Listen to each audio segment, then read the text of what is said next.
The eggs laid by the butterfly are artificially incubated in the wooden buildings at the silkworm farm. After hatching, the silkworms are fed finely chopped mulberry leaves.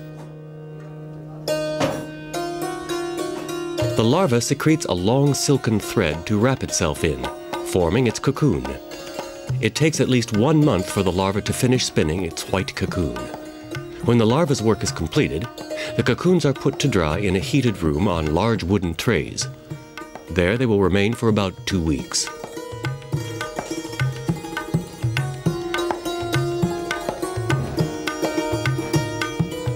Once they've matured, their exterior protective coating is removed before being suffocated with hot air.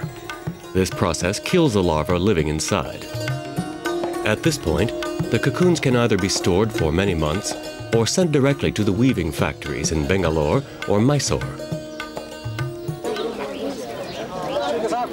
2 centuries ago, many thousands of people worked in this valley. It was the region in Kashmir that offered the most jobs. Today, the silkworm industry employs less than 2,000.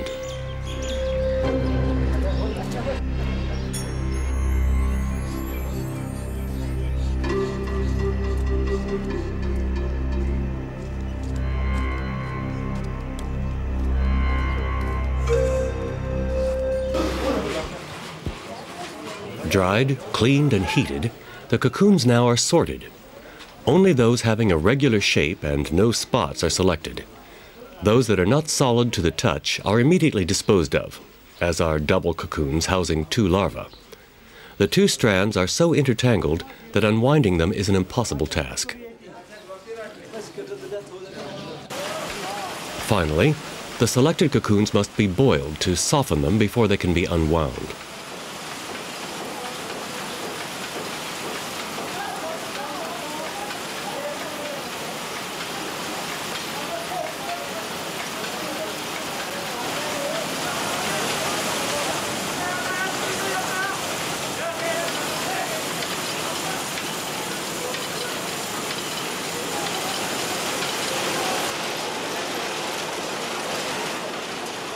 The unwinding of the cocoons is done on antiquated machinery.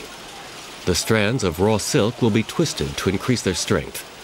The finished skein can now be dyed before sending it off to the weavers.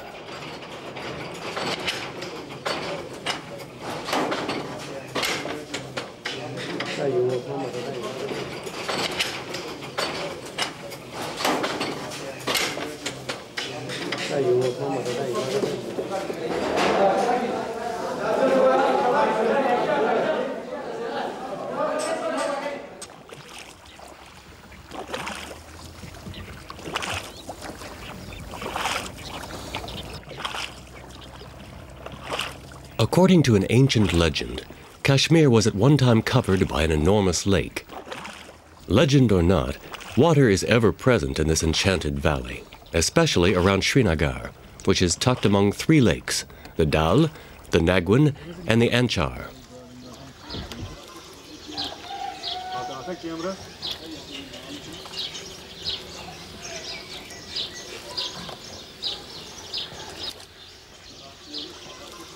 Lake Dal is the longest of the 3. Connected by numerous canals and small rivers, it is the principal waterway for boats in this region. Much of the local commerce is carried out on long, flat-bottomed boats, the shikaras.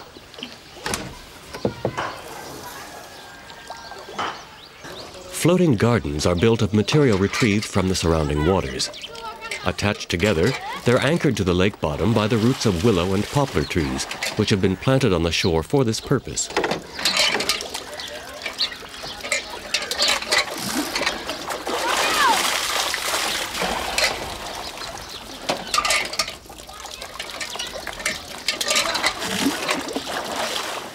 Private transportation, taxis, and even public buses.